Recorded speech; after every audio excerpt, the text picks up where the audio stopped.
this has been something in a program that has been discussed and debated for some time now through the legislative body, finally being implemented and your office being tasked to oversee it.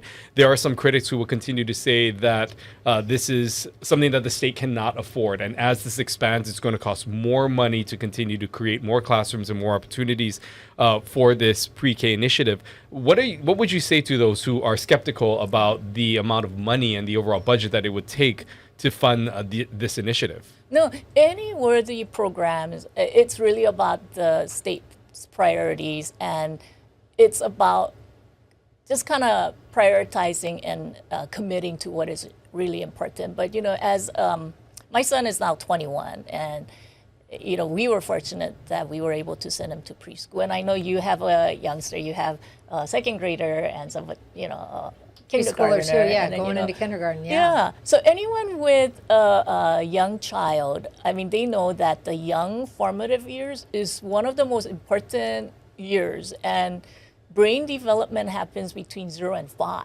So by the time you bypass 5 years old, and a child who have not had the opportunity to go to preschool, they enter kindergarten, and there's an assessment, and they could be labeled as either special needs, or they could be labeled as ADHD, only because they weren't prepared to sit and get instructions. And it's already giving that opportunity as just like anybody else whose parents were able to afford to send their kids to preschool. So, we kind of look at it as a social justice and issue where we are leveling the playing field for any parent to be able to send their kids to preschool.